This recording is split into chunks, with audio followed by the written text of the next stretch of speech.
Subscribe कीजिए ध्येय IAS channel को और बेल आइकन को दबाइए लेटेस्ट वीडियो सबसे पहले देखने के लिए।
नमस्कार, मैं सुनील वर्मा ध्येय आईएएस टीम की ओर से आपका स्वागत करता हूं ध्येय टीवी पर। हम बात करेंगे डेली करंट अफेयर्स के अपने प्रोग्राम पर, जैसा कि हम प्रतिदिन करते आए हैं। आज के वीडियो में हम बात करेंगे नोबेल पुरस्कार पर। देखेंगे नोबेल पुरस्कार हैं क्या, कब से दिए जाते हैं, किन किन कैटेगरी में दिए जाते हैं, कौन इसको देता है, वर्तमान समय में ये क्यों चर्चा में बने हुए हैं, और साथ ही साथ किन किन भारतीयों को किन क्षेत्रों में योगदान देने के लिए यह पुरस्कार दिया जा चुका है। यह जो टॉपिक है आपके परीक्षा के पॉइंट ऑफ व्यू से तो महत्वपूर्ण है ही है, जिज्ञासा के पॉइंट ऑफ व्यू से भी काफी महत्वपूर्ण है। आइए इसको हम समझने का प्रयास करते हैं। अल्फ्रेड नोबेल विश्व के महान वैज्ञानिक थे। इन्होंने अपने जीवन में लगभग 355 आविष्कार किए थे। सोचिए, एक आविष्कार अगर व्यक्ति कर लेता है और उसका पेटेंट प्राप्त होता है तो व्यक्ति का जीवन यापन आराम से हो सकता है। लेकिन इन्होंने अपने जीवन में 355 आविष्कार किए थे और इनका पेटेंट भी इनके नाम था। अल्फ्रेड नोबेल ने ही 1867 में डायनामाइट का आविष्कार किया था। यह एक संपन्न परिवार से थे और इन्होंने शादी भी नहीं किया था, जिसके कारण इनके पास जो भी पैसा आता गया वह इकट्ठा होता गया। पेटेंट भी इनको मिला हुआ था, तो इस तरह से पेटेंट से भी अपार संपत्ति इनके पास इकट्ठी हो गई। चूंकि जो डायनामाइट था वह एक विध्वंसक पदार्थ था, तो अल्फ्रेड नोबेल यह नहीं चाहते थे कि उन्हें यह कहा जाए कि वो मौत के सौदागर हैं, क्योंकि ये जो विध्वंसक पदार्थ डायनामाइट था इसका प्रयोग बम बनाने में, विस्फोटक कार्यों में किया जा सकता था, अर्थात निगेटिव यूज भी इसका हो सकता था। तो हर व्यक्ति जब अपने जीवन के अंतिम पड़ाव में होता है तो चाहता है उसके अच्छे कामों के लिए जाना जाए।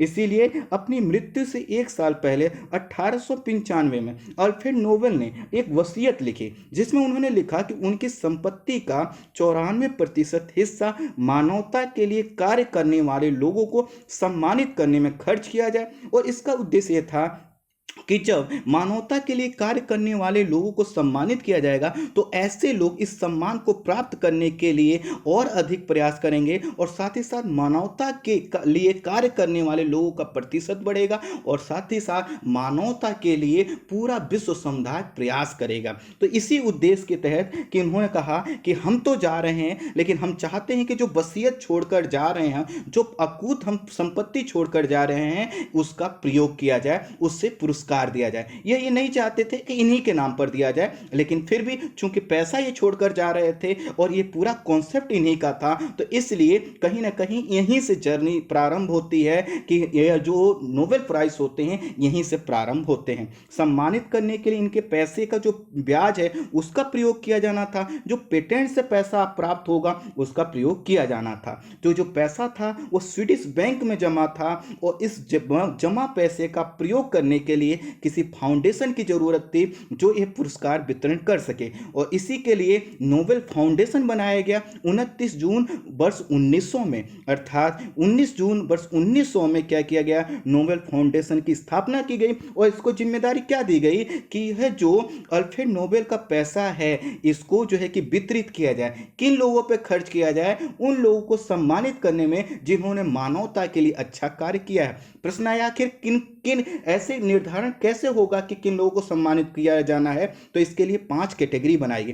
पहला है भौतिकी के क्षेत्र में अगर व्यक्ति कोई बहुत अच्छा करे, कोई रसायन के क्षेत्र में अर्थात कोई केमिकल या कुछ भी ऐसा खोज दे जिससे मानवता को लाभ हो सके, कोई चिकित्सा विज्ञान के क्षेत्र में खोज दे, जैसे मान लीजिए इस समय जो है कि कोरोना वायरस है, ऐसे किसी क्षेत्र में खोज दे, कोई शांति स्थापित करने के लिए कोई बड़ा कार्य कर दे, कोई अच्छा साहित्य लिख दे, तो इन कैटेगरी में 5 कैटेगरी में क्या किया जाएगा, उसको नोबेल प्राइज दिया जाएगा। वर्ष 1968 में अर्थशास्त्र को भी इसमें शामिल कर दिया गया। तो इस तरह से 6 कैटेगरी में नोबेल प्राइज दिए जाते हैं। इन पुरस्कारों का जो प्रारंभ होता है 1901 से होता है, और हर साल 10 दिसंबर को, जबकि इनकी पुण्यतिथि होती है, तो इनका जन्म तिथि नहीं है, पुण्यतिथि के अवसर पर, अर्थात जब यह गए उसी के बाद यह कहा गया कि इनके नाम के साथ अच्छी चीज जुड़नी चाहिए, इसीलिए हर साल 10 दिसंबर को क्या किया जाता है, नोबेल पुरस्कार दिए जाते हैं। ये जो नोबेल पुरस्कार दिए जाते हैं, दिए तो जाते हैं 10 दिसंबर को, लेकिन इनकी जो घोषणा हो जाती है वह अक्टूबर माह में हो जाती है। जैसे अभी दिसंबर 2020 में किनको नोबेल प्राइज दिए जाएंगे, इसकी घोषणा अक्टूबर माह के अंत तक हो जाएगी, और लगभग 2 माह का समय होता है घोषणा और मिलने का, अर्थात अक्टूबर माह में घोषणा हो जाती है और 10 दिसंबर को यह दिए जाते हैं। 1974 से पहले किसी मृत व्यक्ति को भी यह पुरस्कार दिया जा सकता था, लेकिन 1974 के बाद यह तय किया गया कि यह केवल जीवित व्यक्ति को ही दिया जाएगा। अगर कंडीशन यह भी तो हो सकती है कि किसी के नाम की घोषणा हो जाए लेकिन उसके बाद उस व्यक्ति की मृत्यु हो जाए, तो अगर ऐसा होता है, अर्थात घोषणा होने के बाद यदि व्यक्ति की मृत्यु हो जाती है तो भी उसको पुरस्कार दिया जाएगा, अर्थात यदि घोषणा तक वो जिंदा है तो उसको पुरस्कार मिलना तय है। शांति के अलावा जो 5 नोबेल प्राइज हैं अर्थात अवार्ड हैं, यह स्वीडन की राजधानी स्टॉकहोम में दिए जाते हैं, और जो शांति का नोबेल पुरस्कार है वह नॉर्वे की राजधानी ओस्लो में दिया जाता है। यह जो पुरस्कार दिया जाता है वह कम से कम एक व्यक्ति को दिया जाएगा या संगठन को दिया जाएगा, या अधिक से अधिक 3 व्यक्ति को दिया जाएगा। जैसे हम कहें कि किसी ने लिटरेचर के क्षेत्र में अच्छा कार्य किया तो कोई ना कोई एक व्यक्ति तो होगा, संस्था होगा जिसने काम किया, उसको दिया जाएगा, और अधिक से अधिक 3 लोगों को ही किसी कैटेगरी में रखा जा सकता है, इससे अधिक नहीं। नोबेल प्राइज वितरण के लिए नोबेल फाउंडेशन का, जैसा कि मैंने बताया, गठन किया गया, और इसमें 5 लोग होते हैं। इस फाउंडेशन के मुखिया का चयन स्वीडन की किंग ऑफ काउंसिल द्वारा किया जाता है, अर्थात ये जो कमेटी है इसका जो मुखिया होता है, इसका चयन मुखिया आखिर इस पद पर कौन होगा उसका चयन किया जाता है स्वीडन की किंग ऑफ काउंसिल के द्वारा, और 4 अन्य सदस्य ये जो ट्रस्ट है, जो है कि फाउंडेशन है, इसके होते हैं। अब जो सम्मान प्राप्त व्यक्ति है इसको क्या होता है, स्वीडन के राजा के हाथों पुरस्कार दिया जाता है, जो कि एक गौरवपूर्ण स्थिति है। नोबेल पुरस्कार जीतने वाले व्यक्ति को एक नोबेल पदक दिया जाता है, एक डिप्लोमा सर्टिफिकेट दिया जाता है, एक पुरस्कार राशि दी जाती है। प्रश्न आएगा पुरस्कार राशि कितनी दी जाती है, तो दरअसल ये हमेशा फिक्स नहीं रहता। वर्तमान समय में 2017 से यह जो है कि 9 मिलियन स्वीडिश क्राउन दिया जाता है। तो 9 मिलियन स्वीडिश क्राउन को अगर हम रुपए के संदर्भ में समझें तो लगभग 7 करोड़ रुपए दिए जाते हैं जिनको भी नोबेल प्राइज मिलता है। अब कंडीशन सोचिए कि यदि 3 लोग हों तो 3 लोग होंगे तो कमेटी तय करेगी कि आखिर किसको कितना दिया जाना है। यदि 2 लोग किसी वर्ग में होते हैं तो आधी आधी राशि दी जाती है। यदि 3 लोग हैं तो कमेटी तय करती है कि किसे कितनी राशि दी जाएगी। जरूरी नहीं कि सबको 1/3 दी जाए, ये कमेटी डिसाइड करती है। नोबेल प्राइज या अवार्ड के लिए पहले नॉमिनेशन की प्रक्रिया अपनाई जाती है, और नॉमिनेशन की जो प्रक्रिया होती है वह ऐसी नहीं होती कि हम सब या हर कोई इसमें भाग ले रहे, अर्थात कोई ऐसे पूरे देश से वोटिंग नहीं करवाई जाती। नॉमिनेशन में कौन शामिल हो सकते हैं, जो राष्ट्र प्रमुख होते हैं, जैसे हमारे यहाँ के जो राष्ट्र प्रमुख हैं, राजनीतिक अर्थात जो राष्ट्रीय स्तर के जो पॉलिटिशियन हैं जैसे सांसद वगैरह, वो लोग, यूनिवर्सिटी के प्रोफेसर हो सकते हैं, विदेश नीति संस्थान के निदेशक हो सकते हैं, या कोई पहले के नोबेल प्राइज विजेता हो सकते हैं, या फिर नॉर्वेजियन कमेटी और उसके सदस्य इसमें भाग लेते हैं। तो ध्यान दीजिएगा कि नॉमिनेशन में हम सब या सभी लोगों की भागीदारी इसमें नहीं होती। जिनका मैंने नाम लिखा है इनकी उनकी भागीदारी होती है। नॉमिनेशन जो है कि 1 फरवरी से पहले भेज देना। जैसे मान लीजिए 2021 में, अगले साल 2021 का जो 10 दिसंबर को क्या किया जाएगा, अवार्ड दिया जाएगा। तो 2021 के 1 फरवरी तक क्या हो जाना चाहिए, यह जो कि नॉमिनेशन पूरा हो जाना चाहिए। अर्थात जो लोग भी यह नॉमिनेशन भेजेंगे उनके लिए प्रावधान है कि वह 1 फरवरी तक नॉमिनेशन भेज दें, ताकि कमेटी उस पर निर्णय ले सके, उनके तथ्यों की जांच कर सके। अर्थात 2021 के दिसंबर में 10 दिसंबर को जिनको भी यह मिलेगा वो तो उनका नॉमिनेशन इस समय चल रहा है, और ये लास्ट कब होगा, अगले साल की अर्थात 1 फरवरी तक यह नॉमिनेशन कंप्लीट होना है। अब जो यह नॉमिनेशन हो जाता है, इसके बाद जो नोबेल प्राइज की कमेटी है, जो फाउंडेशन मैंने जिसका जिक्र किया, वह डिसाइड करती है कि यह अवार्ड या प्राइज किसको दिया जाएगा। वर्ष 2020 के नोबेल प्राइज के लिए अभी 318 लोगों का नॉमिनेशन किया गया है, और विजेता जो होंगे इनकी घोषणा अक्टूबर माह में की जाएगी। अर्थात अभी तक 318 लोगों को यह जो है कि नॉमिनेशन किया जा चुका है। तो चूंकि अब तो क्या हो चुका है, फरवरी का समय बीत चुका है, तो अब नॉमिनेशन नहीं हो सकते। तो इन्हीं 318 लोगों में देखा जाएगा कि आखिर किसको कौन सा अवार्ड दिया जाना है। क्योंकि इसमें भी एक प्रक्रिया है, नॉमिनेशन तो हर कोई मतलब बहुत से लोग कर सकते हैं, लेकिन सबको अवार्ड नहीं दिया जा सकता। तो जिसका महत्व ज्यादा होगा उसको दिया जाएगा।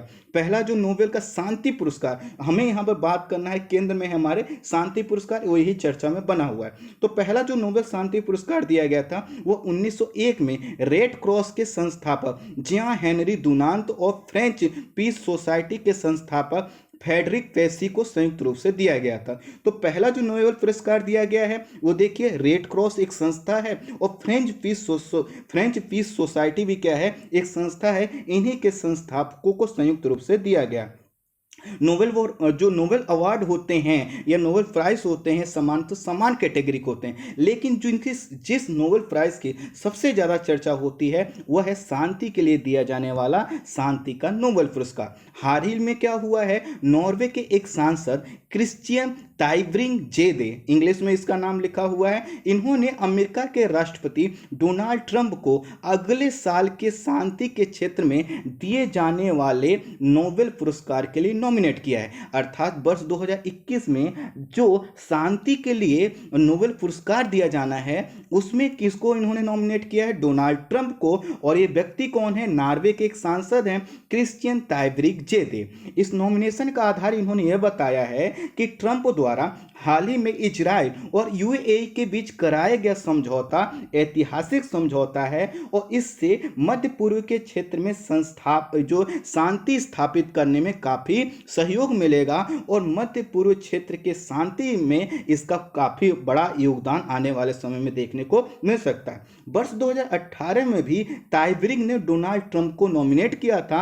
इस समय ताइब्रिंग ने उत्तरी और दक्षिणी कोरिया के मध्य शांति स्थापित करवाने के ट्रंप के प्रयास को महत्वपूर्ण बताया था, लेकिन इनको नहीं मिला, जो है कि शांति का नोबेल पुरस्कार नहीं मिला।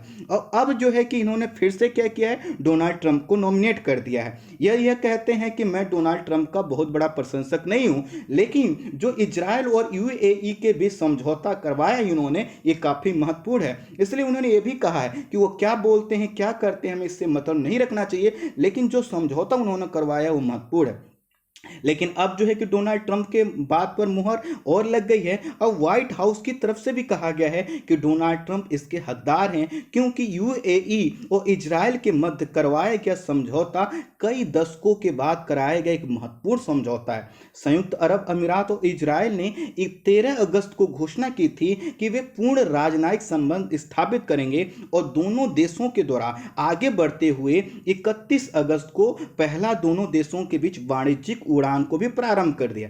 अर्थात सिर्फ समझौता नहीं हुआ बल्कि वह एक्टिव भी हो चुका है। डोनाल्ड ट्रंप ने इस समझौते के संदर्भ में कहा था कि 49 साल बाद इजराइल और यूएई अपने राजनयिक संबंध सामान्य बनाएंगे, वे अपने दूतावासों और राजदूतों का आदान प्रदान करेंगे और अलग अलग क्षेत्रों में सहयोग करेंगे, जिनमें पर्यटन, शिक्षा, स्वास्थ्य देखभाल और व्यापार सुरक्षा सब कुछ शामिल है। तो इसी समझौते के आधार पर टाइब्रिक का मानना है कि वैश्विक शांति स्थापित करने के लिए ट्रंप से ज्यादा प्रयास इस पुरस्कार के लिए जो भी व्यक्ति नामित किए गए हैं उसमें से किसी ने नहीं किया है जैसा कि डोनाल्ड ट्रंप ने किया है। टाइब्रिक का कहना है कि जब भी किन्हीं दो देशों में विवाद उत्पन्न हुआ है तो ट्रंप ने आगे बढ़कर शांतिपूर्ण तरीके से मध्यस्थता स्थापित करने का प्रयास किया है और यह जो मध्यस्थता है शांति के लिए काफी महत्वपूर्ण है, इसलिए इनको क्या किया जाना चाहिए, शांति का नोबेल पुरस्कार दिया जाना चाहिए। उन्होंने ट्रंप के नामांकन के लिए लिखे गए पत्र में लिखा है कि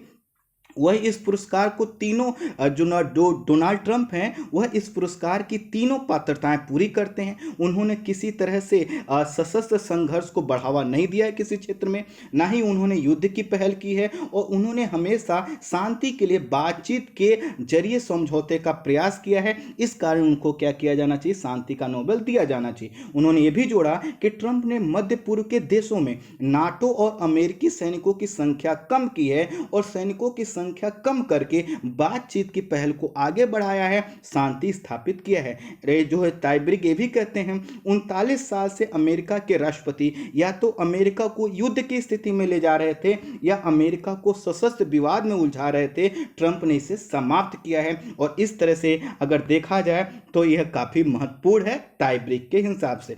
डोनाल्ड ट्रंप का ये जो नॉमिनेशन है इसको मजबूती हाल ही में सर्बिया और कोसोवो के मध्य करवाए गए 1 वर्षीय शांति समझौते से भी मिल सकती है। मैंने आपको बताया था कि सर्बिया और कोसोवो के मध्य 2 दशकों से भी लंबे समय से विवाद चल रहा था। कोसोवो जहां अपनी पहचान के लिए संघर्ष कर रहा है वहीं सर्बिया की मंशा कोसोवो को अपने में मिलाने की। तो मैंने आपको बताया था कोसोवो कभी सर्बिया का ही भाग रहा था, कैसे फिर दोनों जो है कि यूगोस्लाविया के अधीन गए, इस पर तुर्की का कब्जा रहा, कई तरह के पेच हैं। लेकिन फिर मैंने उसमें आपको बताया था कि कोसोवो ये चाहता है कि वो स्वतंत्र देश बने। इसने अपने आप को स्वतंत्र भी घोषित कर लिया है, लेकिन बहुत से देशों जैसे रूस, चीन, भारत ने इसको मान्यता नहीं दी है, तो ये पहचान के लिए संघर्ष कर रहा है। वहीं दूसरी तरफ सर्बिया कह रहा है कि नहीं, इसको हम अपने में मिलाएंगे। कुल मिलाकर इस समझौते में यह भी कहा गया है जो सर्बिया और कोसोवो का है कि जुलाई 2021 तक यह दोनों देश जेरूसलम में अपनी एम्बेसी स्थापित करेंगे। कई समीक्षकों का मानना है कि इस नॉमिनेशन के लिए डोनाल्ड ट्रंप की जो छवि है उसको बलपूर्वक अर्थात फोर्सफुली जो है कि अच्छा करने का प्रयास किया गया है, जो शांति के नोबेल पुरस्कार के महत्व को कम करता है। अर्थात डोनाल्ड ट्रंप शांति के नोबेल पुरस्कार के लिए फिट नहीं बैठते,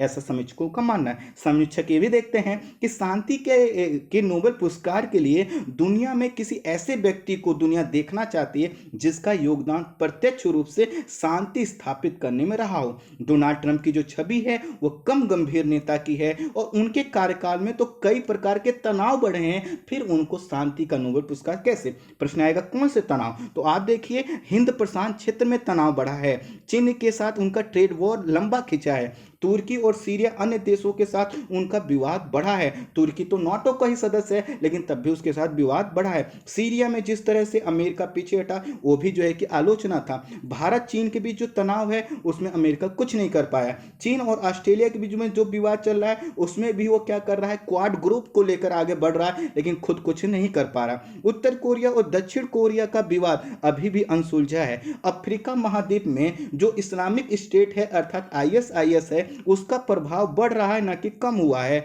और डोनाल्ड ट्रंप ने तो जलवायु परिवर्तन, WHO जैसे महत्वपूर्ण संस्थानों से और महत्वपूर्ण मुद्दों से अपने आप को पीछे खींचा है। तो फिर कैसे कहा जाए कि डोनाल्ड ट्रंप जो है कि शांति के नोबेल के लिए फिट हैं?